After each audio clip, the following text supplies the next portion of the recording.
Hello everyone, আশা করি সবাই ভালো আছো।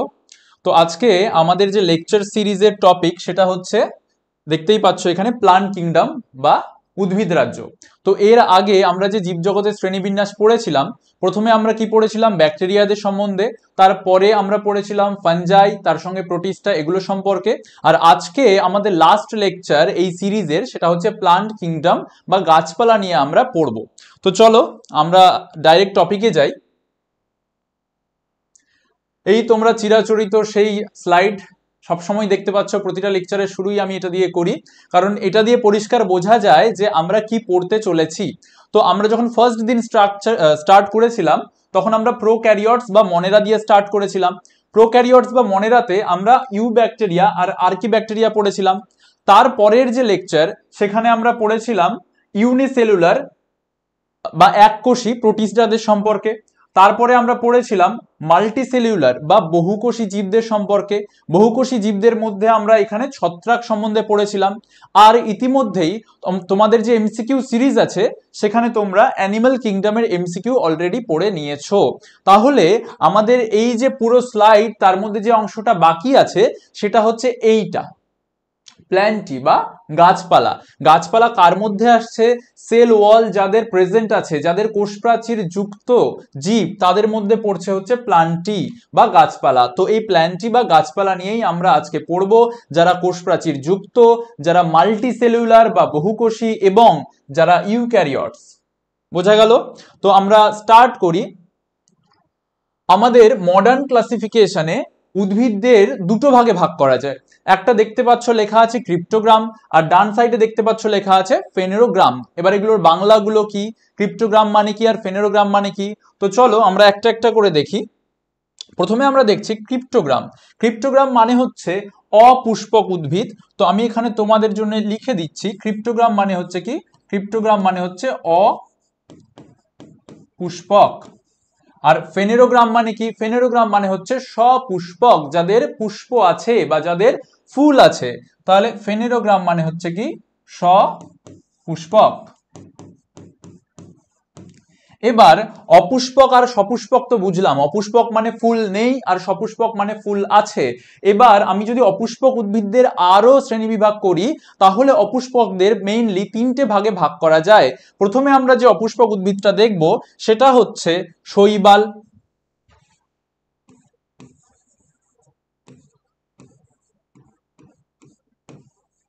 ইংরেজিতে আমরা শৈবালকে কি বলি? অ্যালগি। তারপর আমরা যেটা দেখব শৈবালের পরে, সেটা হচ্ছে ব্রায়োফাইটা বা মস। মস বা এটাকে ইংলিশে কি বলে? ব্রায়োফাইটা।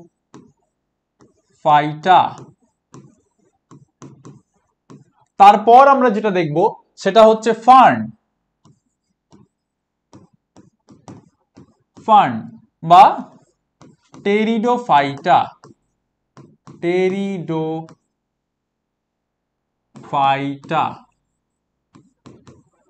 এই হচ্ছে আমাদের অপুষ্পক উদ্ভিদ বা যাদের ফুল থাকে না তাদের ভাগ, শৈবাল, মস এবং ফার্ন। এরপর আসছে সপুষ্পক উদ্ভিদ বা যাদের কি থাকে? ফুল থাকে। এদেরকে আমরা দুই ভাগে ভাগ করি, একটা হচ্ছে গুপ্তবীজী আর একটা হচ্ছে ব্যক্তবীজী। গুপ্তবীজীদের আমরা বলি অ্যাঞ্জিওস্পার্ম এবং ব্যক্তবীজীদের আমরা কি বলি? জিমনোস্পার্ম। তাহলে সেই জিনিসটা যদি আমি এখানে লিখি, তাহলে ফেনোগ্রামস বা সপুষ্পক উদ্ভিদে দুই ভাগে ভাগ করা যায়, একটা হচ্ছে ব্যক্তবীজী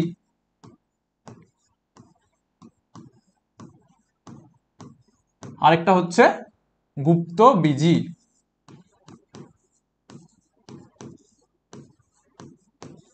এই গুপ্তবীজীদের আবার দুই ভাগে ভাগ করা যায়, সেটা আমরা পরে আসবো যখন আমরা গুপ্তবীজীদের সম্পর্কে পড়বো।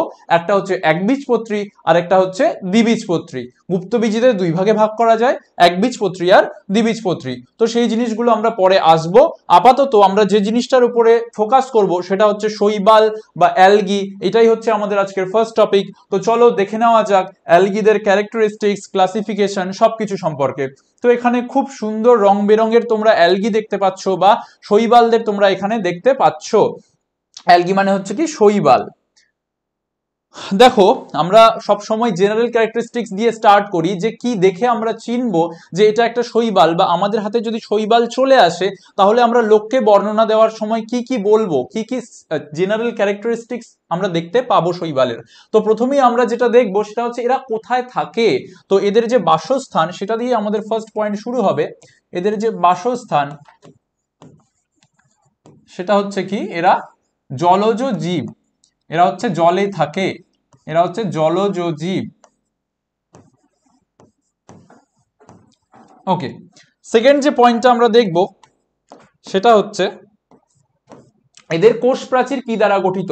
আমরা ব্যাকটেরিয়া পড়েছি, তাদের কোষ প্রাচীর পেপটাইড ও গ্লাইক্যান দ্বারা গঠিত। তারপরে আমরা ছত্রাক পড়েছি, তাদের কোষ প্রাচীর কাইটিন দ্বারা গঠিত। এদের কোষ প্রাচীর সেলুলোজ দ্বারা গঠিত। কি দ্বারা গঠিত? সেলুলোজ। তাহলে কোষ প্রাচীর বা সেল ওয়াল সেলুলোজ দ্বারা গঠিত।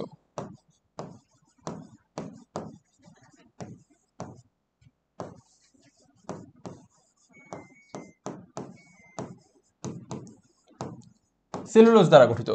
নেক্সট, এদের বডিতে আমরা প্রোটিন সঞ্চয়ের জন্য কিছু ছোট ছোট দানা দেখতে পাই, যাদেরকে বলা হয় পাইরিনয়েড দানা। তাহলে কি লিখবো? পাইরিনয়েড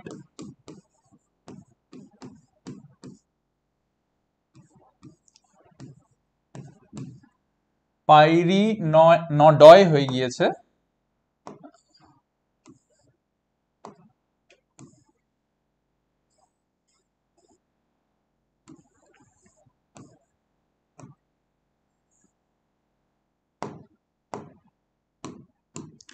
পাইরিনয়েড দানা দেখা যায়।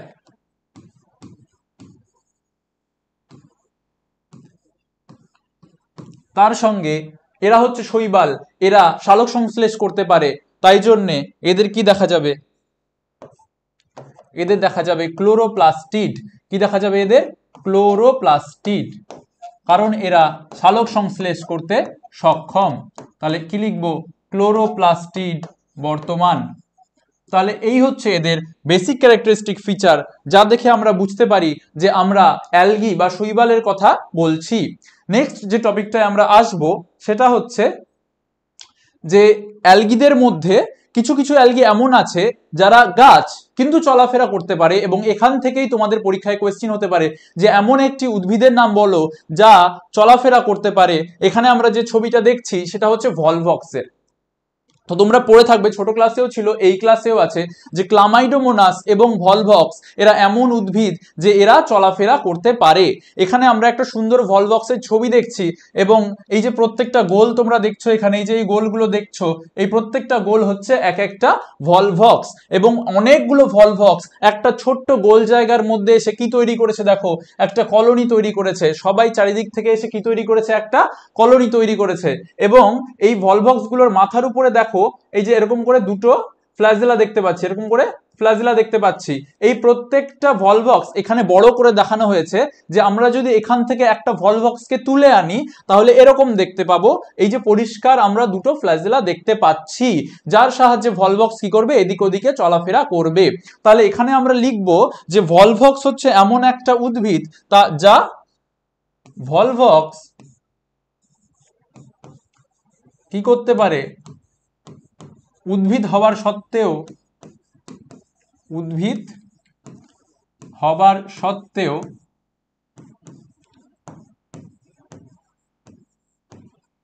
ফ্ল্যাজেলার সাহায্যে চলাফেরা করতে পারে। ফ্ল্যাজেলা এর সাহায্যে চলতে পারে।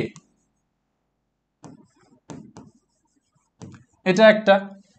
আরেকটা আসতে পারে যে কলোনি গঠনকারী শৈবাল কাকে বলে। কলোনি মানে হচ্ছে কি, অনেকগুলো দূর দূর থেকে বিভিন্ন জীব যখন এক জায়গায় চলে আসে এবং একসঙ্গে অবস্থান করে সেটাকে বলা হয় কলোনি। তো এখানে দেখতে পাচ্ছ বিভিন্ন ধরনের চারিদিক থেকে ভলভক্স এসছে এবং এক জায়গায় অবস্থান করছে, তাই জন্য এখানে আমি লিখছি এটা হচ্ছে কি, কলোনি গঠনকারী শৈবাল। কলোনি গঠনকারী শৈবাল। কে সেটা? সবাই নয় কিন্তু, সবাই নয়। কে সেটা? ভলভক্স। ভলভক্স, এটা পরীক্ষার জন্য খুবই ইম্পর্টেন্ট কোয়েশ্চেন। আর এই যে ভলভক্স উদ্ভিদ হওয়ার সত্ত্বেও ফ্ল্যাজেলার সাহায্যে চলতে পারে, ক্লামাইডোমোনাস, এখানে আমরা আরেকটা পয়েন্ট লিখছি যে ক্লামাইডোমোনাসের ক্ষেত্রেও, ক্লামাইডোমোনাসের ক্ষেত্রেও এই ঘটনা পরিলক্ষিত হয়।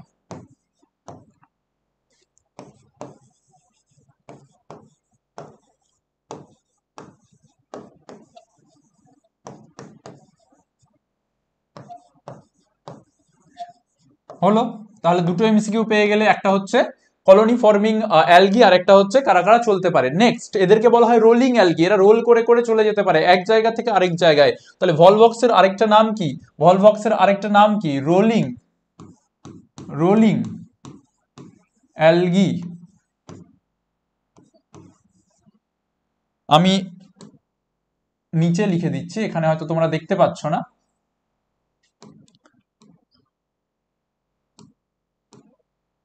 একে বলা হচ্ছে কি? Rolling algae.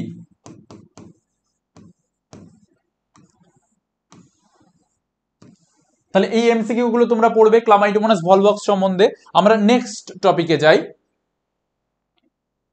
দেখো, অ্যালগি হচ্ছে তিন রকমের হতে পারে, একটা হচ্ছে ক্লোরোফাইটা, একটা হচ্ছে রোডোফাইটা, আর একটা হচ্ছে ফিওফাইটা। কিভাবে এদের ভাগ করলাম? এদেরকে আমরা ভাগ করলাম এদের দেহে উপস্থিত রঞ্জকের উপস্থিতিতে, মানে এরা কেমন কালারের দেখতে হয় সেই অনুসারে আমরা এদেরকে ভাগ করেছি। দেখো, ক্লোরোফাইটা নামটার মধ্যে একটা ক্লোরো আছে, ক্লোরো থেকে আমরা কিসের কথা বুঝতে পারি? ক্লোরোফিলের কথা বুঝতে পারি, ক্লোরোপ্লাস্টিডের কথা বুঝতে পারি। ক্লোরোফিল বা ক্লোরোপ্লাস্টিড যেটা গাছের মধ্যে থাকে, যার সাহায্যে গাছ কি করে? খাবার তৈরি করে, তাই না? তাহলে গাছের মধ্যে গাছ খাবার তৈরি করে ক্লোরোপ্লাস্টিডের সাহায্যে, যার জন্য গাছের পাতা কি হয়? সবুজ রঙের হয়। তাহলে এই যে শৈবাল যাদের মধ্যে ক্লোরোপ্লাস্টিড আছে, তাদেরকে আমরা বলছি ক্লোরোফাইটা। তাহলে তাদের বডি কালার কি হবে? সবুজ হবে, তাই না? তাহলে এখানে আমরা দুটো পয়েন্ট লিখবো, একটা হচ্ছে এদের দেহে কোন রঞ্জক থাকছে, তাহলে আমরা কি লিখবো? ক্লোরোপ্লাস্ট, বর্তমান ক্লোরোপ্লাস্ট থাকে। আর সেকেন্ড যেটা লিখবো, সবুজ বর্ণের, সবুজ বর্ণের শৈবাল। আর থার্ড যেটা লিখবো সেটা হচ্ছে এদের সঞ্চিত খাদ্য কি? সঞ্চিত খাদ্য স্টার্চ বা শ্বেতসার, সঞ্চিত খাদ্য স্টার্চ। যে কোনোটা পরীক্ষায় আসতে পারে, যে কোনোটা, যে এদের বডি কালার কি, এদের বডিতে কি রকমের পিগমেন্ট থাকে, আর এরা খাবার কি সঞ্চয় করে। নেক্সট, রোডোফাইটা। রোডোফাইটার ক্ষেত্রেও আমরা দেখবো যে এদের বডি কালার কেমন হয়। দেখো, রোডোর মধ্যে আর ওয়ার্ডটা আছে, আর আর ফর রেড, রোডো আর ফর রেড। তাহলে রোডোফাইটা কি কালারের হবে? লাল কালারের। তাহলে লাল কালার দেওয়ার জন্য এদের বডিতে কোনো একটা রঞ্জক থাকবে, যার জন্য এদের বডিটা লাল। তাহলে সেই রঞ্জকের নাম কি? আমরা লিখব, এদের ক্ষেত্রে থাকে ফাইকো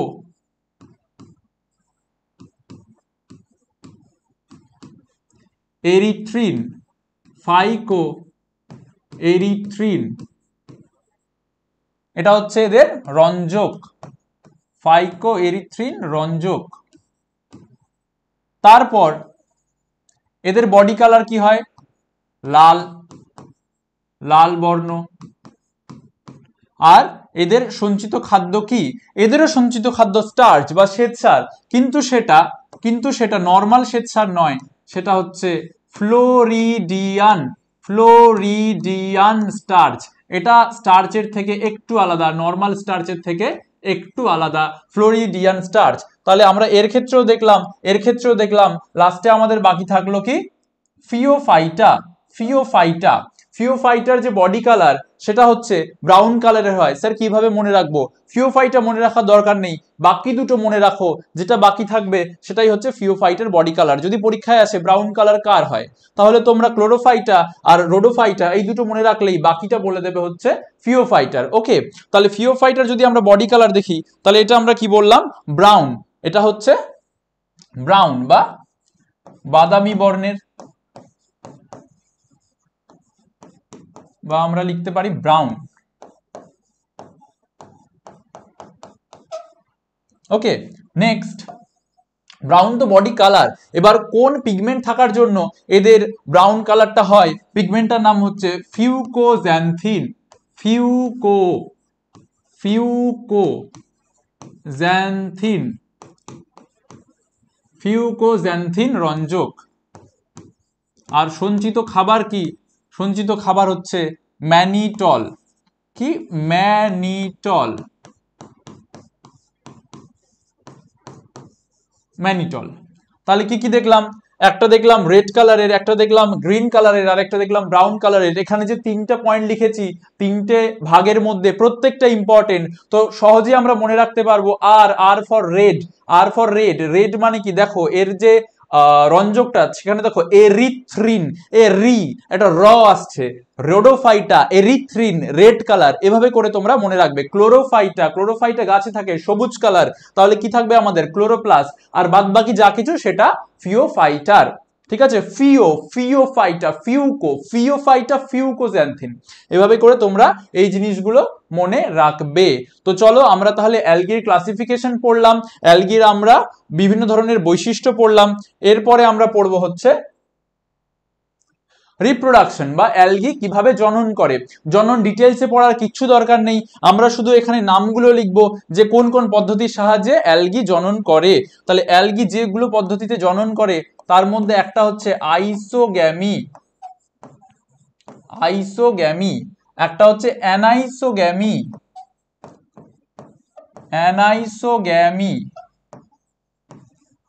একটা হচ্ছে উগ্যামি, আরেকটা হচ্ছে অ্যাসেক্সুয়াল রিপ্রোডাকশন, আরেকটা হচ্ছে ভেজিটেটিভ রিপ্রোডাকশন। এগুলো সম্বন্ধে ডিটেলসে পড়ার দরকার নেই, শুধু তোমাদেরকে বলে দিই আইসোগ্যামি, অ্যানাইসোগ্যামি আর উগ্যামি এগুলো কি? এগুলো হচ্ছে যৌন জনন। এগুলো হচ্ছে কি? যৌন জনন। কি বুঝি আমরা আইসো, অ্যানাইসো আর উগ্যামি সম্বন্ধে? দেখো এই যে আইসো, তোমরা আইসোমার পড়েছো কেমিস্ট্রিতে, একই রকমের দেখতে। তাহলে আইসোগ্যামি যখন আমরা বলবো, এই তিনটেই হচ্ছে কি? যৌন জনন। আইসোগ্যামি, অ্যানাইসোগ্যামি, উগ্যামি যৌন জনন। আইসোগ্যামির ক্ষেত্রে কি হয় যে এটা ধরো হচ্ছে একটা মেল স্পার্ম, আর এটা ধরো একটা ফিমেল, সাপোজ এটা একটা ফিমেল। তো আমি যদি আইসোগ্যামির কথা বলি, এই পদ্ধতিতে যদি কেউ জনন করে তাহলে তার মেল যে রেণু বা মেল যে স্পার্ম বা মেল যে যৌন গঠন সেটা আর ফিমেল যে যৌন গঠন, দুটো আকৃতিগতভাবে এবং আকারগতভাবে সেম হবে, একদম সেম টু সেম। এখানে আমি একটু আলাদা এঁকেছি, এখানে যেরকম দেখো উপরে একটু আমি টিকি এঁকেছি, তো এই টিকিটা যদি আমি এখান থেকে সরিয়ে দিই, আর তারপরে যদি আমি এটাকে ফিল করে দিই, তাহলে দুটোর আকার সেম হতে হবে, আকৃতি সেম হতে হবে, এবং এরা যদি পরস্পর যৌন জননে অংশগ্রহণ করে তাহলে সেটাকে আমরা বলবো আইসোগ্যামি। তারপরে আছে দেখো অ্যানাইসোগ্যামি। অ্যানাইসোগ্যামির ক্ষেত্রে কি হবে? অ্যানাইসোগ্যামির ক্ষেত্রে আকৃতিটা সেম হবে, মানে দুজনেই ধরো গোল, কিন্তু একজনের আকার বড় হবে আর একজনের আকার ছোট হবে, একজনের আকার বড় হবে আর একজনের আকার ছোট হবে। এবং এরকম দুটো গ্যামেট যদি জননে অংশগ্রহণ করে তাহলে সেটাকে আমরা বলবো কি? অ্যানাইসোগ্যামি। আর উগ্যামির ক্ষেত্রে কি হবে? উগ্যামির ক্ষেত্রে আকৃতিটাও আলাদা হবে, মানে একজন ধরো এরকম দেখতে, সাপোজ একজন এরকম দেখতে আর একজন ধরো এরকম দেখতে, তাহলে এদের দুজনের আকৃতিও আলাদা হবে এবং এদের দুজনের যে সাইজ সেটাও আলাদা হবে। সেরকম যদি যৌন জননে অংশগ্রহণ করে কেউ, সেটাকে আমরা কি বলবো? উগ্যামি। তাহলে এই তিনটি পদ্ধতিতেই শৈবাল বা অ্যালগি জনন সম্পন্ন করে। তাছাড়াও অ্যাসেক্সুয়াল বা অযৌন জনন পদ্ধতিতে এরা জনন সম্পন্ন করে, আর অযৌন জননের একক আমরা জানি রেণু। আর ভেজিটেটিভের বাংলাটা কি? ভেজিটেটিভের বাংলাটা হচ্ছে অঙ্গজ। আমরা বারবার পড়েছি এই অঙ্গজ জনন সম্পর্কে। আমি বলেছিলাম যে যদি তোমাদের বডির কোনো একটা পার্ট খুলে পড়ে যায় বা কোনো একটা গাছের কোনো একটা পার্ট খুলে পড়ে যায় এবং সেখান থেকে যদি আবার নতুন একটা জীব জন্মে যায়, তাহলে সেটাকে আমরা কি বলবো? ভেজিটেটিভ রিপ্রোডাকশন বা অঙ্গজ জনন। তাহলে এই সবগুলো পদ্ধতিতে অ্যালগি রিপ্রোডাকশনে সক্ষম। এগুলো ডিটেলস পড়ার দরকার নেই, আমরা শুধু নামগুলো জেনে রাখবো। পরীক্ষায় এরকম যদি কোয়েশ্চেন আসে যে নিম্নলিখিতগুলির মধ্যে কোন পদ্ধতিতে অ্যালগি জনন সম্পন্ন করে, দেখা গেল এই সবগুলো অপশনে আছে উগ্যামি, আইসোগ্যামি, অ্যানাইসোগ্যামি, অ্যাসেক্সুয়াল, তখন তোমরা আনসার দেবে সবকটি। কোথাও একটা অপশন যদি থাকে সবকটি, তাহলে তোমরা আনসার দেবে সবকটি। চলো তাহলে রিপ্রোডাকশন দেখলাম, এরপরে আমরা পড়বো হচ্ছে ব্রায়োফাইটস। তবে ব্রায়োফাইটস পড়ার আগে আমরা আরেকটা জিনিস দেখতে মানে লিখতে ভুলে গেছিলাম, সেটা হচ্ছে যে স্পাইরোগাইরা এটা হচ্ছে একটা শৈবাল যার কমন নেমটা পরীক্ষায় আসে। স্পাইরোগাইরাকে ওয়াটার সিল্কও বলা হয়,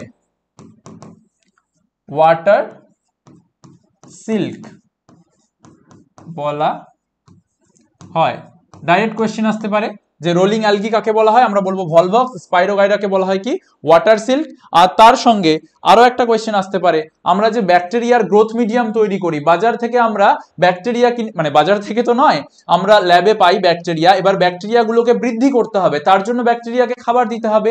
এবার ব্যাকটেরিয়ার খাবার কি দেওয়া হয়, সেটা হচ্ছে আগার। তোমরা নাম শুনে থাকবে, আগার পাউডার পাওয়া যাচ্ছে, যেটা ব্যাকটেরিয়ার গ্রোথের জন্য ব্যবহার করা হয়। সেই আগার পাউডার কোথা থেকে পাওয়া যায়, আমরা লিখবো এখানে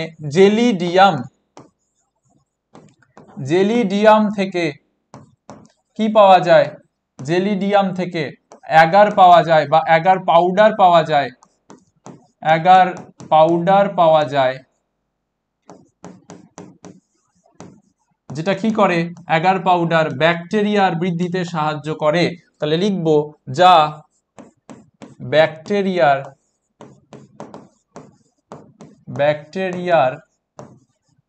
বৃদ্ধিতে সাহায্য করে।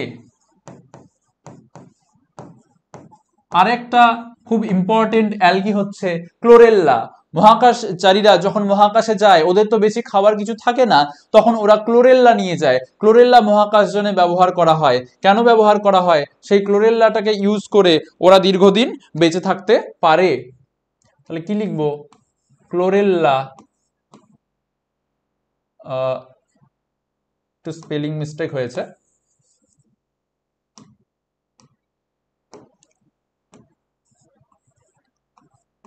ক্লোরেল্লা মহাকাশযানে ব্যবহার করা হয়।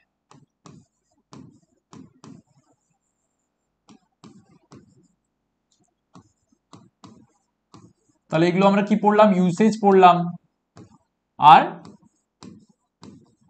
কিছু কমন নেম পড়লাম। প্রত্যেকটা লাইন থেকে কোয়েশ্চেন হতে পারে, তো ভালো করে পড়বে তোমরা। চলো নেক্সট। হ্যাঁ, ব্রায়োফাইটস বলতে আমরা কাদের বুঝি, ব্রায়োফাইটস এর ভালো বাংলা নাম হচ্ছে মস। ওকে, তো আমরা এটা কমন একটা মিস্টেক আছে যে ব্রায়োফাইটস বলতেই আমরা মসকে বুঝি, কিন্তু সেটা আসলে নয়। ব্রায়োফাইটস এর একটা ভাগ হচ্ছে মস। ব্রায়োফাইটসদের মধ্যে আরো অনেক ভাগ আছে, তো আমরা ডাইরেক্ট ব্রায়োফাইটস কে মস বলতে পারি না। তো কি কি ভাগ আছে, ব্রায়োফাইটস আমরা কি দেখে চিনবো, সেগুলো আমরা চলো পড়ে নিই। তো বরাবর যেরকম আমরা পড়ি যে জেনারেল ক্যারেক্টারিস্টিক্স দিয়ে আমরা শুরু করি, ব্রায়োফাইটের ক্ষেত্রেও বা মসের ক্ষেত্রেও আমরা জেনারেল ক্যারেক্টারিস্টিক্স দিয়ে শুরু করব। যে কি দেখে আমরা বুঝবো যে এটা একটা ব্রায়োফাইটস বা মস, সেটা হচ্ছে প্রথম যে পয়েন্টটা আমরা লিখব, এরা সাধারণত কোথায় থাকে। প্রত্যেকের ক্ষেত্রে আমরা পড়েছি কোথায় থাকে, শৈবালের ক্ষেত্রে আমরা পড়লাম তারা জলের মধ্যে থাকে। ব্রায়োফাইটস বা মস সাধারণত জলে থাকে না, এরা ডাঙায় থাকে, কিন্তু এদের জননের জন্য জলের দরকার হয়। সাধারণত এরা ডাঙায় থাকে, কিন্তু এদের জননের জন্য জলের দরকার হয়, তাই জন্য এদেরকে বলা হয় কি, উদ্ভিদ জগতের উভচর। তো সেটা দিয়ে আমরা শুরু করব যে উদ্ভিদ জগতের উভচর বলা হয় এদেরকে। কি বলা হয়, উদ্ভিদ জগতের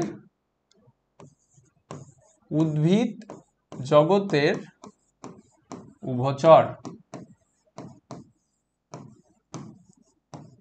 কারণ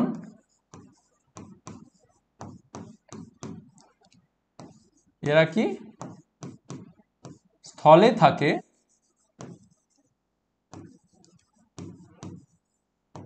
তবে জননের জন্যে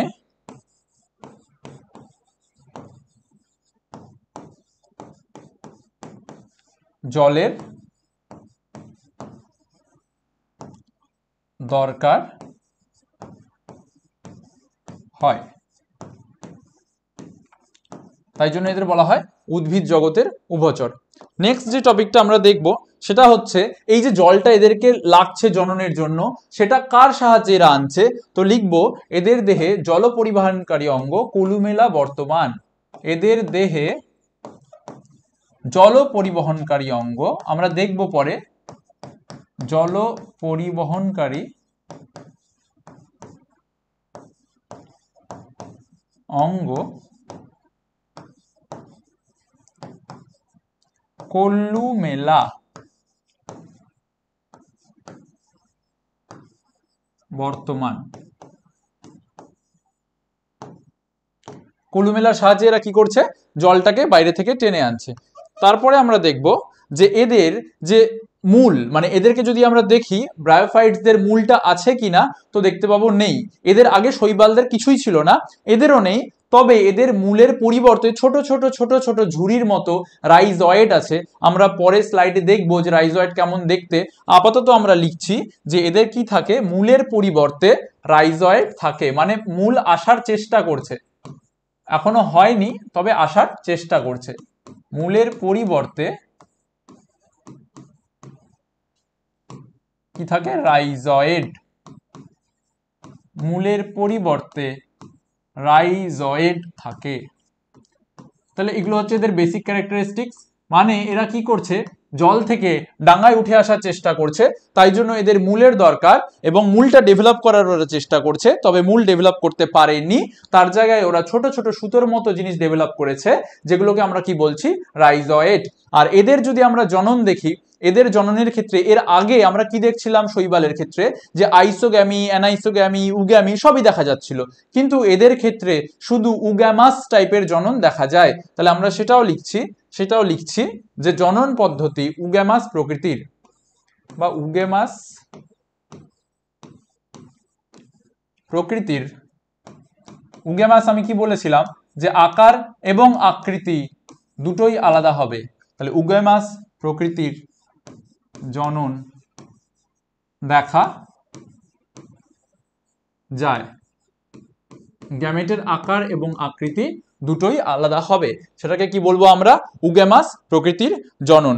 তো এই আমরা দেখলাম হচ্ছে বেসিক ক্যারেক্টারিস্টিক্স ব্রায়োফাইটসদের।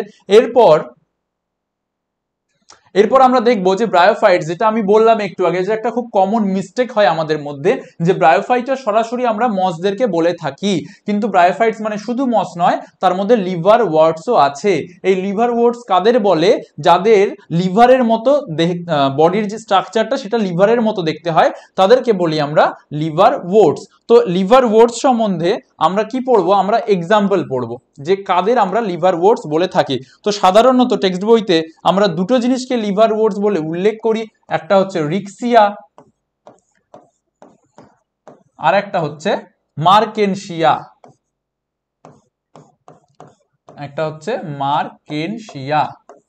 এই দুটো জিনিসকে আমরা সাধারণত লিভার ওয়ার্ডস বলে থাকি, কারণ এদের যে বডি স্ট্রাকচারটা আমরা এর পরেই দেখবো, সেটা হচ্ছে লিভারের মতো দেখতে, আমাদের যে লিভার তার মতো দেখতে, তাই জন্য লিভার ওয়ার্ডস। আর মসের মধ্যে সব থেকে গুরুত্বপূর্ণ এক্সাম্পল হচ্ছে ফিউনারিয়া।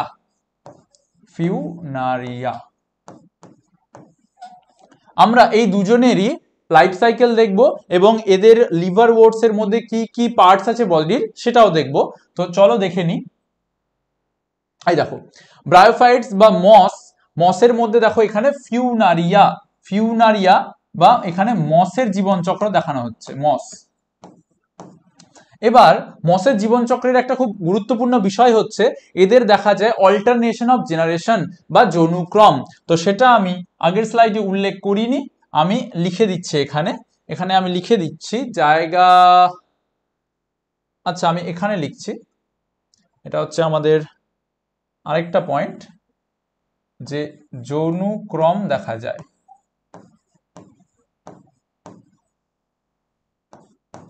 কি যৌনুক্রমটা আমি এক্ষুনি বলছি, যৌনুক্রম দেখা যায়, ঠিক আছে। তাহলে এটা একটা আলাদা পয়েন্ট, ওটা একটা আলাদা পয়েন্ট।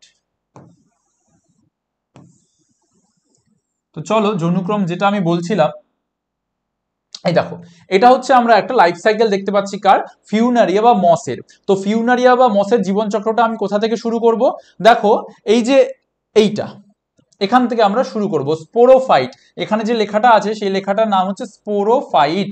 স্পোরোফাইট মানে হচ্ছে কি, যে স্পোর তৈরি করতে পারে, যে স্পোর তৈরি করতে পারে তাকে আমরা বলছি স্পোরোফাইট। তাহলে এই যে এটা একটা পরিণত ফিউনারিয়া, যেই পরিণত ফিউনারিয়ার স্পোরোফাইট আমরা দেখতে পাচ্ছি, এটা 2n সংখ্যক গ্যামেট ক্রোমোজোম যুক্ত, 2n সংখ্যক ক্রোমোজোম যুক্ত।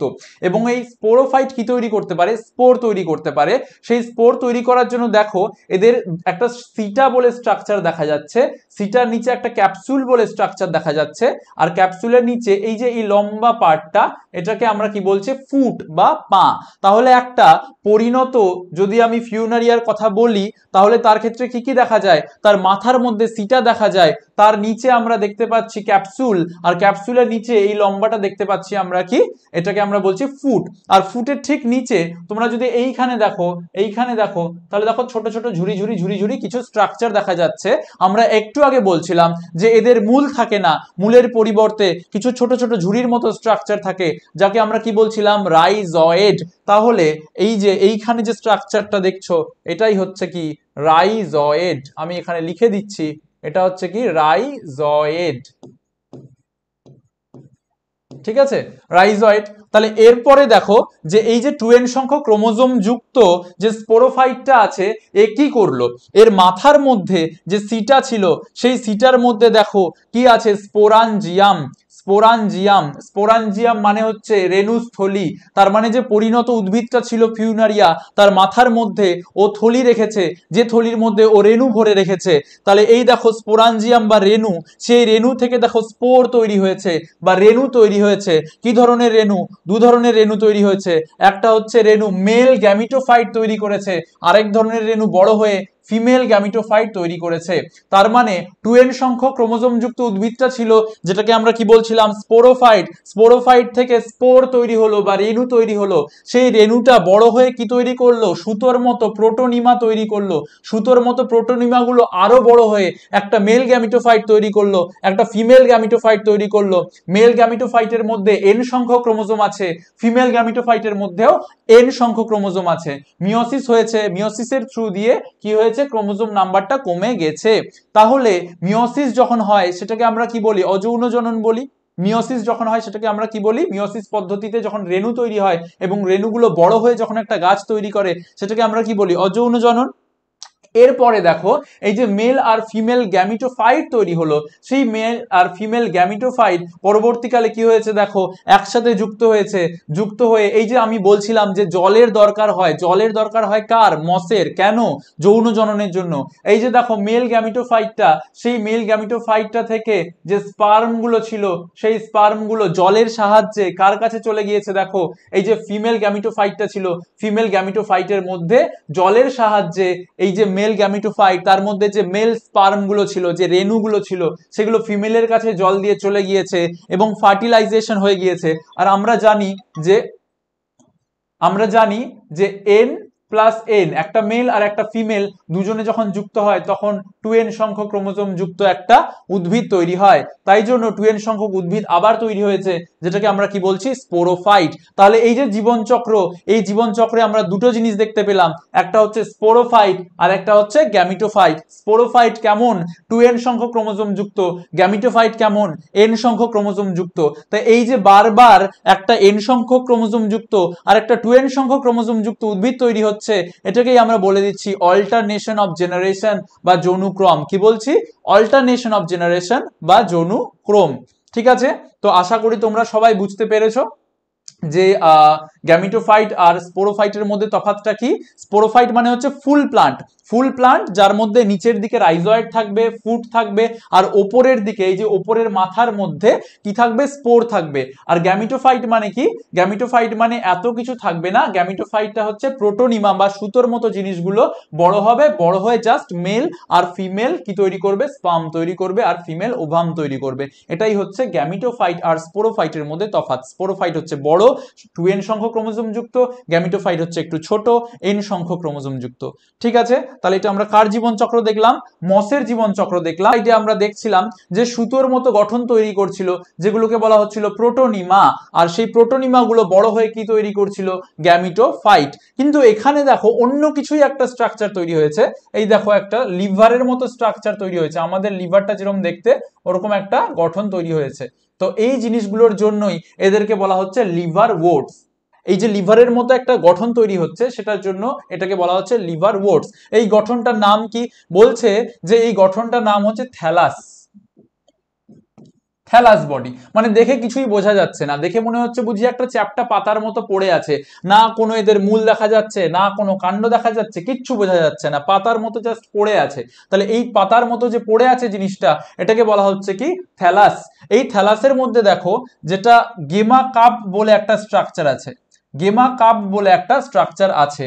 কাদের মধ্যে? এই থ্যালাসের মধ্যে। এই গেমা কাপ কিসে সাহায্য করে? বলছে যে এই গেমা কাপ থেকে, এই গেমা কাপ থেকে কি তৈরি হতে পারে? স্পোর তৈরি হতে পারে। আর ইন কেস অফ মেলের ক্ষেত্রে দেখো কি আছে? অ্যানথ্রিডিওপোর বলে একটা জিনিস আছে। আর ফিমেলের ক্ষেত্রে কি আছে? আর্কিগোনিয়াম বলে একটা জিনিস আছে। তাহলে মেলের ক্ষেত্রে আর অ্যানথ্রিডিওপোর থেকে রেণু তৈরি হচ্ছে বা স্পোর তৈরি হচ্ছে। ফিমেলের ক্ষেত্রে আর্কিগোনিয়াম বলে যে আর্কিগোনিও 4 বলে যে একটা স্ট্রাকচার আছে সেখান থেকে স্পোর তৈরি হচ্ছে। আর তার সাথে ফিমেলকে হেল্প করার জন্য গেমা কাপ বলেও আরেকটা জিনিস আছে যেটা ওকে স্পোর তৈরি করতে হেল্প করছে। তাহলে এখান থেকে ফিমেল স্পোর আর ওখান থেকে মেল স্পোর দুজনে একসাথে চলে আসবে, আবার এখানে ফার্টিলাইজেশন হবে এবং আবার এখানে একটা 2n সংখ্যক ক্রোমোজোম যুক্ত জাইগোট তৈরি হবে, যেটাকে আমরা কি বলে দেব? স্পোরোফাইট। তাহলে আগেরটা মানে মস আর এটা মানে মার্কেনশিয়া, এদের দুজনের মধ্যে ডিফারেন্স কি?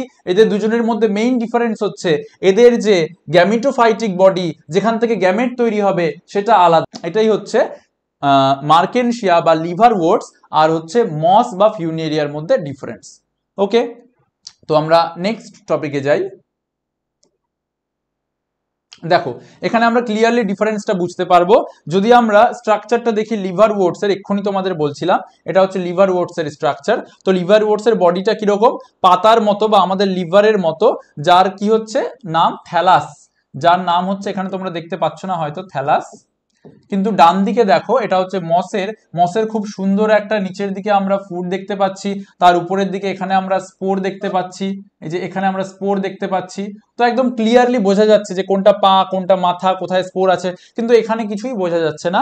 এটাই হচ্ছে ডিফারেন্স মস এবং লিভার ওটস এর মধ্যে। দুটো ছবিতেই খুব পরিষ্কারভাবে তোমরা দেখতে পাচ্ছ, এটা হচ্ছে আমাদের মস, ওটা হচ্ছে আমাদের লিভার ওটস। তো আমরা নেক্সট টপিকে যাব।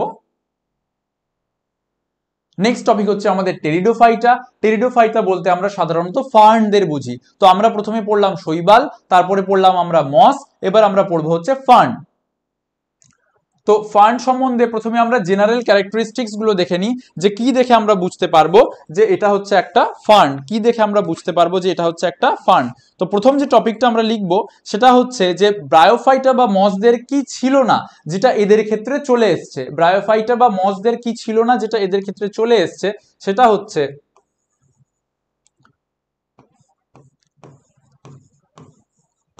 ভাস্কিউলার বান্ডিল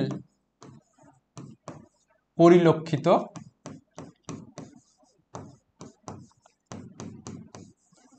ভাস্কিউলার বান্ডিল পরিলক্ষিত হয়।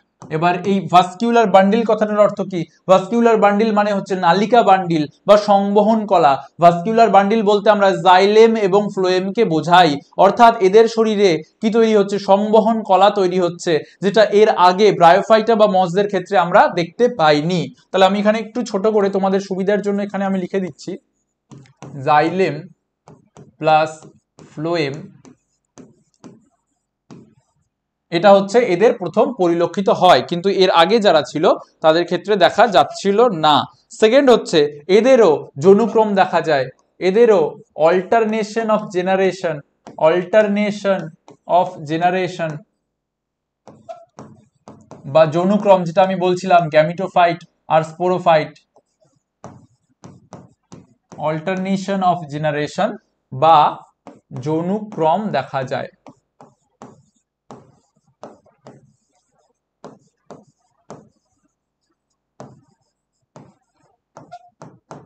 তারপর এদের হচ্ছে দু ধরনের পাতা দেখা যায়, একটা হচ্ছে বড় পাতা, একটা হচ্ছে ছোট পাতা। বড় পাতাগুলোকে আমরা কি বলি? মেগাফাইলস। ছোট পাতাগুলোকে আমরা কি বলি? মাইক্রোফাইলস। তাহলে কি লিখবো? যে দু ধরনের পাতা দেখা যায়, দু ধরনের পাতা দেখা যায়।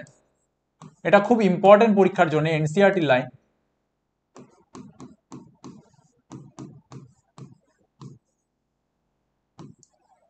দু ধরনের পাতা দেখা যায়, একটা হচ্ছে কি ছোট পাতা বা মাইক্রোফাইলস, মাইক্রোফাইলস, আর একটা হচ্ছে বড় পাতা বা মেগাফাইলস।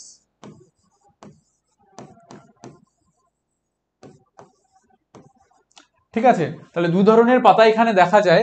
এবার স্পেসিফিক্যালি মাইক্রোফাইলসের একটা এক্সাম্পল আছে যেটা পরীক্ষায় জিজ্ঞাসা করে, সেটা হচ্ছে সেলাজিনেল্লা। সেটা হচ্ছে কি?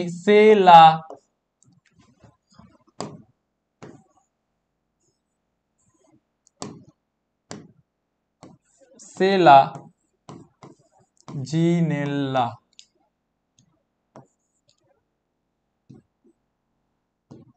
তাহলে এই এক্সাম্পলটা তোমরা মনে রাখবে, স্পেসিফিক্যালি জিজ্ঞাসা করে যে বলো এই এই এই এই এক্সাম্পলগুলোর মধ্যে কার এই ছোট ছোট পাতা দেখা যায় বা মাইক্রোফাইলস দেখা যায়, তোমরা কি বলবে? সেলাজিনেল্লা।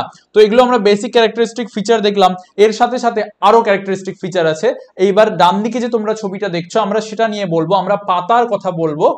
এবং আমরা দেখতে পাচ্ছি যে এখানে রাইজোম বলে একটা লেখা আছে। রাইজোম মানে হচ্ছে বাংলাটা গ্রন্থি কন্দ, বাংলাটা হচ্ছে কি গ্রন্থি কন্দ। তো আমরা সেটাও লিখব। চলো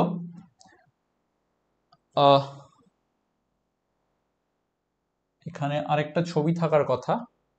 ওকে, চলো এটাতে লিখি তাহলে। এটা পরের স্লাইডে যাওয়ার কথা ছিল, অসুবিধা নেই, আমরা এখানে লিখি যে এই যে গ্রন্থি কন্দ যেটা বলছিলাম, রাইজোম। তাহলে রাইজোম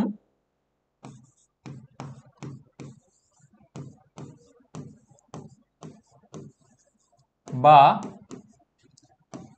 গ্রন্থি কন্দ পরিলক্ষিত হয়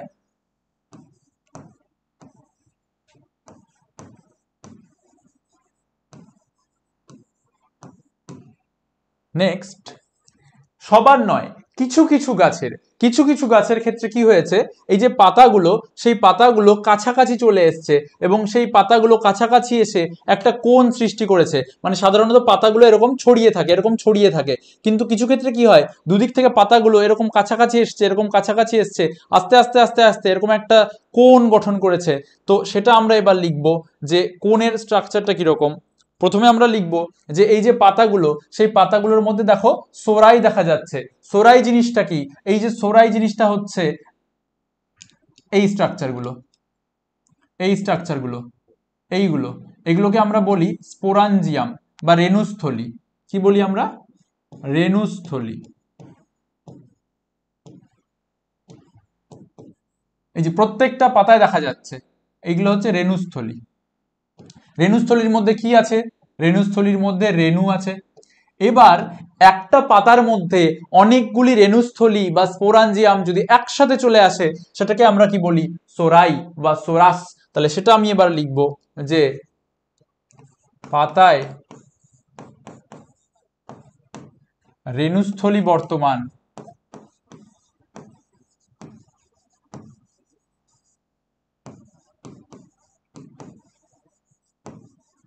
যারা একত্রে কি গঠন করে? সোরাস বা সোরাই, একই ব্যাপার, যারা একত্রে সোরাস গঠন করে। আর যদি এই যে পাতাগুলো যেগুলো এখন আলাদা আলাদা হয়ে যাচ্ছে, তারা যদি একসঙ্গে মিলে অবস্থান করে, সেটাকে আমি বলবো কি? কোন। সবার ক্ষেত্রে দেখা যায় না, কিছু কিছু গাছের ক্ষেত্রে দেখা যায়। তাহলে আমরা লিখব যে পাতাগুলি কখনো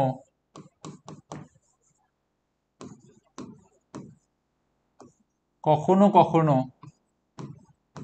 কাছাকাছি এসে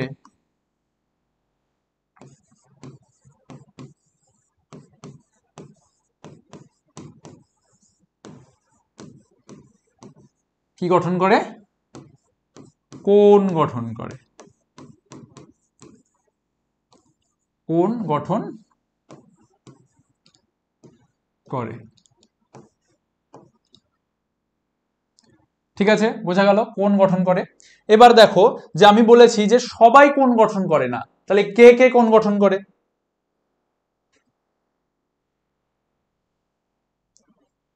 এই যে এই দুজন, এটা হচ্ছে কি সেলাজিনেল্লা, আর এটা হচ্ছে কি ইকুইজিটাম। এটা হচ্ছে কি ইকুইজিটাম, আর এটা হচ্ছে কি সেলাজিনেল্লা। তুমি এই দুজনের ক্ষেত্রে দেখতে পাবে যে এদের পাতাগুলো এরকম আলাদা আলাদা আলাদা ভাবে নেই, এরা সবাই কি দেখো কাছাকাছি চলে এসছে, দুদিক থেকে কাছাকাছি চলে এসছে, এবং এরা দুজন একসাথে মিলে এদের ক্ষেত্রেও দেখতে পাবে যে পাতাগুলো ধীরে ধীরে কাছাকাছি চলে এসছে, খোলা খোলা নেই, এবং এরা লাস্টে গিয়ে মাথায় গিয়ে মিলে গিয়েছে। তাহলে স্ট্রাকচারটা যখন এরকম সরু হয়ে ঢুকে যাচ্ছে, এই জিনিসটাকেই বলা হচ্ছে কোন। তাহলে কারা গঠন করে কোন? সেলাজিনেল্লা এবং ইকুইজিটাম। শুধুমাত্র এই দুটো এক্সাম্পল তোমাদের আলাদা করে মনে রাখতে হবে, কারণ সমস্ত টেরিডোফাইটস কোন গঠন করে না। সেলাজিনেল্লা এবং ইকুইজিটাম এরা স্পেসিফিক্যালি কোন গঠন করে। কোন সাধারণত ফার্নের বৈশিষ্ট্য বা টেরিডোফাইটাদের বৈশিষ্ট্য নয়, কোন হচ্ছে এদের পরে যারা আসবে তাদের বৈশিষ্ট্য, অর্থাৎ ব্যক্তবীজীদের বৈশিষ্ট্য। বোঝা গেল? তাহলে সেলাজিনেল্লা আর ইকুইজিটামের এক্সাম্পল আমরা দেখলাম। এরপরে এটা মনে হয় নিটে 2020 সালে এটা নিটে পরীক্ষায় এসেছিল, যে ইকুইজিটাম এবং সেলাজিনেল্লার ক্ষেত্রে ওই যে মানে কোণের যে ব্যাপারটা। ঠিক আছে, তো চলো নেক্সট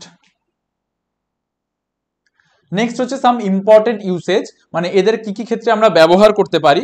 তো আমরা একটা ইম্পর্টেন্ট যেটা ব্যবহার দেখব সেটা হচ্ছে লাইকোপোডিয়ামের। লাইকোপোডিয়াম হচ্ছে একটা ফার্ন যার রেণু আমরা আতশবাজি নির্মাণের কাজে ব্যবহার করি, যার রেণু আতশবাজি নির্মাণের কাজে ব্যবহার করা হয়।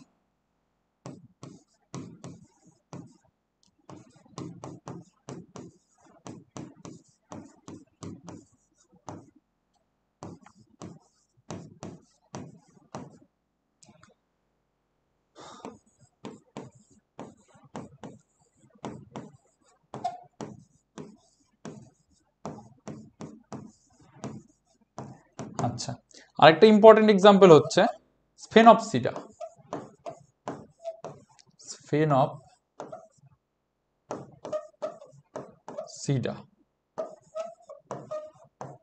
স্ফেনপসিডা কি কাজে আমরা ব্যবহার করি?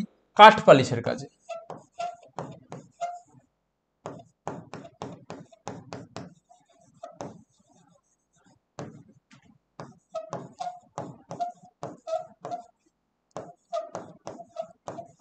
এই দুটো হচ্ছে এদের এক্সাম্পল। তাদের মধ্যে এই লাইকোপোডিয়ামের এক্সাম্পলটা বেশি ইম্পর্টেন্ট। ঠিক আছে, তো এই হচ্ছে আমাদের টেরিডোফাইটার ইউসেজ দেখলাম।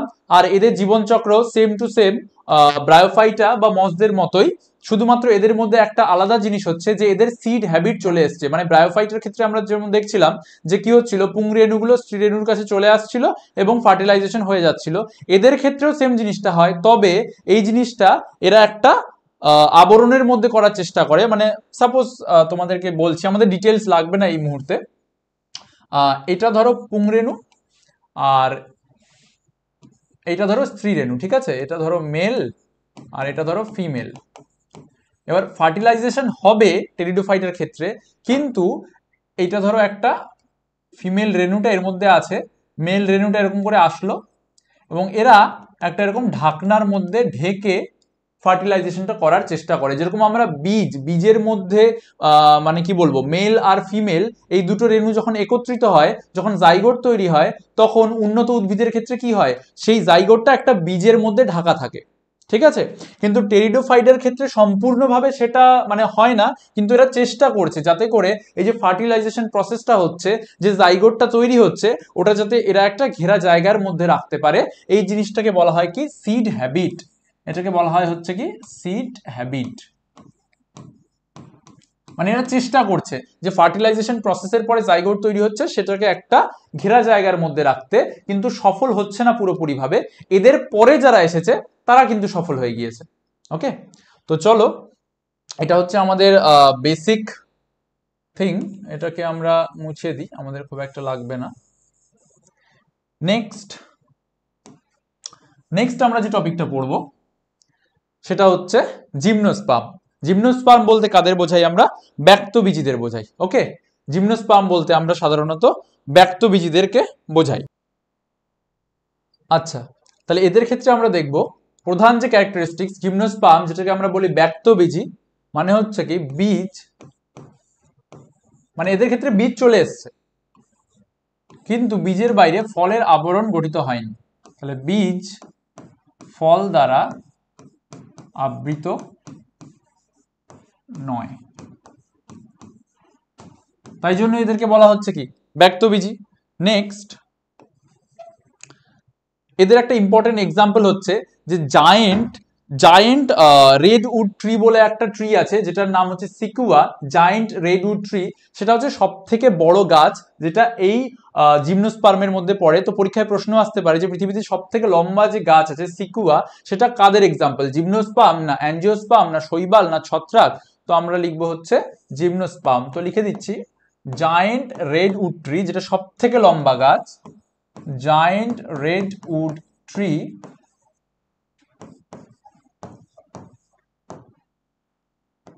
যেটা হচ্ছে সর্বাপেক্ষা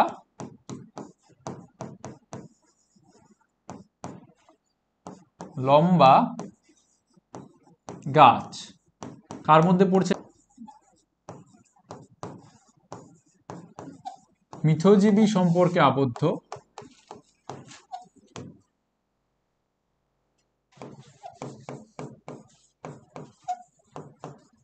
আর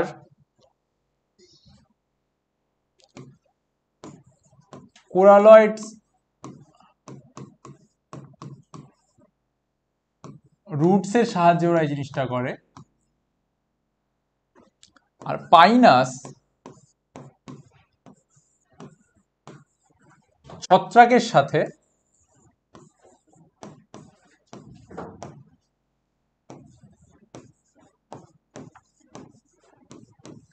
কি গঠন করে? মাইকোরাইজা। এটা তোমরা আগে পড়েছো।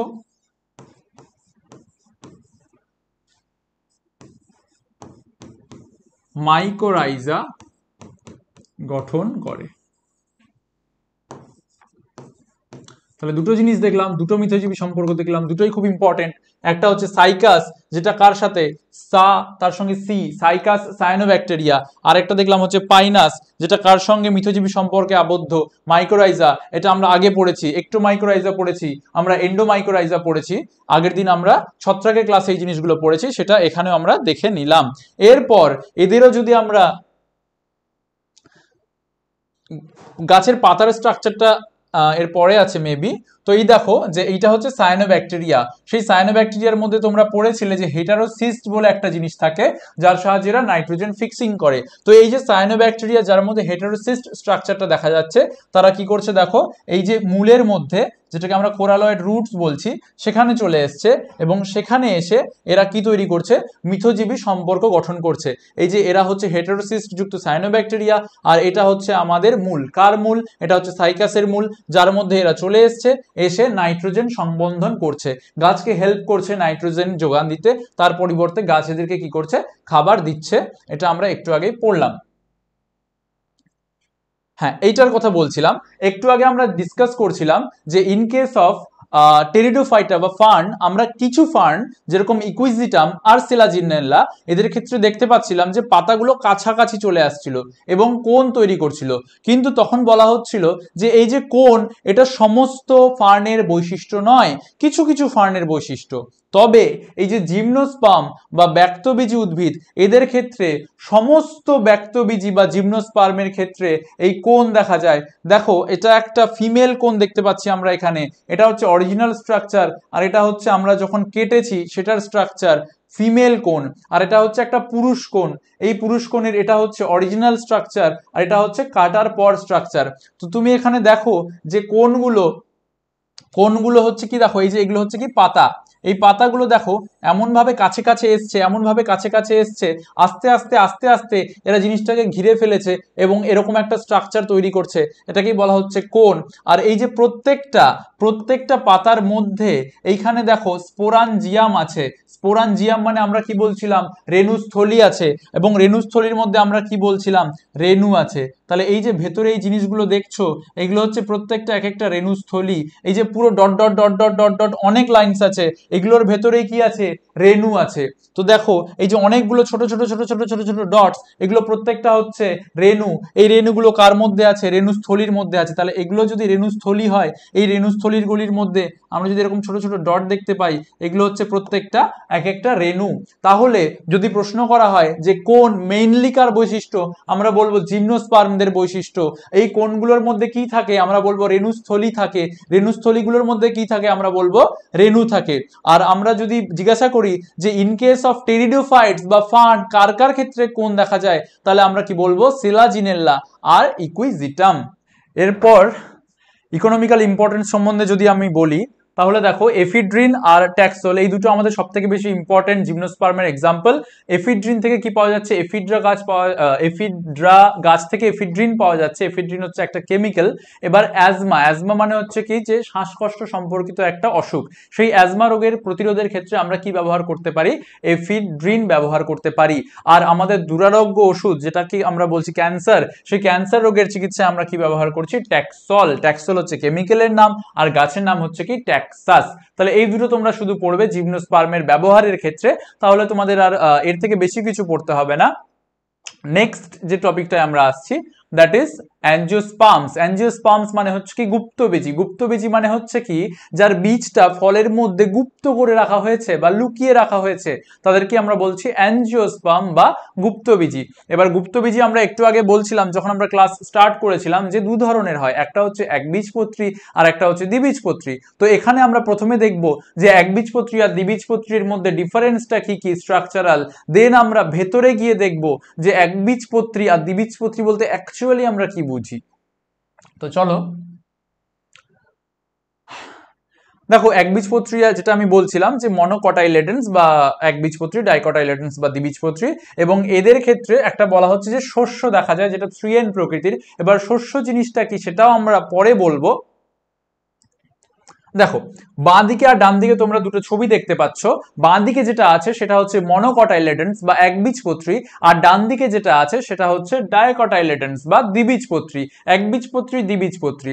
এবার এদের বেসিক যে মানে স্ট্রাকচারাল যে ডিফারেন্স, সেটা তুমি বাঁ দিকে যে ছবিটা দেখতে পাচ্ছ সেখানে দেখতে পাচ্ছ যে যে কাণ্ডগুলো আছে, এই যে কাণ্ডগুলো আছে, কাণ্ডের মধ্যে কোনো এক্সট্রা ব্রাঞ্চিং নেই। সোজা একটা কাণ্ড উঠে গেছে, সেখান থেকে দুদিকে এমনি পাতা, কিন্তু এরকম নয় যে পাতার মধ্যেখান দিয়ে আবার এক্সট্রা ব্রাঞ্চ বেরোচ্ছে, সেখান থেকে আবার আরেকটা ব্রাঞ্চ বেরোচ্ছে, মানে ছড়িয়ে নেই জিনিসটা, জাস্ট দুদিকে এরকম করে পাতা আছে, মাঝখান দিয়ে কাণ্ড উঠে গেছে। এটা হচ্ছে কার বৈশিষ্ট্য, একবীজপত্রীর। তাই জন্য আমরা কি বলছি, শাখাবিহীন।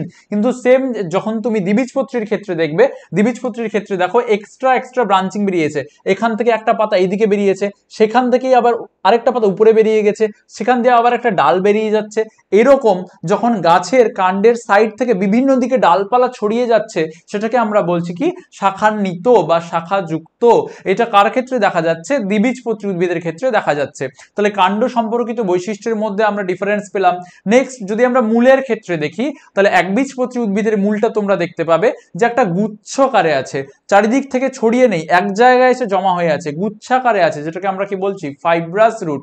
কিন্তু তুমি যদি দ্বিবীজপত্রী উদ্ভিদের ক্ষেত্রে দেখো, তাহলে দেখতে পাবে চারিদিকে ব্রাঞ্চিং দেখা যাচ্ছে। যেরকম আমরা একটা নর্মাল গাছ তুললে যেরকম রুট দেখতে পাই, সেরকম রুট বা মূল আমরা কার ক্ষেত্রে দেখতে পাচ্ছি, আমরা দ্বিবীজপত্রী উদ্ভিদের ক্ষেত্রে দেখতে পাচ্ছি, যেটাকে আমরা কি বলছি, ট্যাপ রুট বা প্রধান মূল। তাহলে প্রধান মূল কার ক্ষেত্রে দেখা যাচ্ছে, দ্বিবীজপত্রী উদ্ভিদের ক্ষেত্রে। আর একবীজপত্রী উদ্ভিদের ক্ষেত্রে কি দেখা যাচ্ছে, দেখো গুচ্ছিত মূল, ওকে, এক জায়গায় জমা হয়ে আছে। আছে। আরো যদি পার্থক্য দেখি তাহলে পাতার ক্ষেত্রে আমরা পার্থক্য দেখতে পাবো।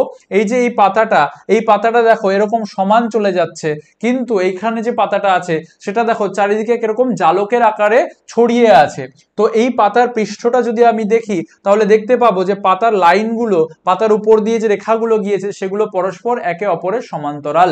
তাই জন্য এখানে বলা হচ্ছে যে একবীজপত্রী উদ্ভিদের পাতার যে বিন্যাস বা পত্র গঠন সেটা হচ্ছে সমান্তরাল প্রকৃতির। কিন্তু তুমি যদি দ্বিবীজপত্রী উদ্ভিদের ক্ষেত্রে দেখো তাহলে চারিদিকে যেমন মনে হচ্ছে যে গাছের মাঝখান দিয়ে যে লাইন্স গুলো গিয়েছে, যে শিরাগুলো গিয়েছে, চারিদিকে যেন জালকের আকারে ছড়িয়ে রয়েছে। তাই জন্য একে বলা হচ্ছে পত্রবিন্যাস কি, জালক আকার। আর লাস্টে তোমরা দেখতে পাচ্ছ হচ্ছে ভাস্কিউলার বান্ডিল। ভাস্কিউলার বান্ডিল মানে তোমাদেরকে আগে বলছিলাম যে জাইলেম আর ফ্লোয়েম যেটা গাছের ক্ষেত্রে সংবহনে সাহায্য করে সেটাকে আমরা কি বলে দিই, ভাস্কিউলার বান্ডিল বা নালিকা বান্ডিল।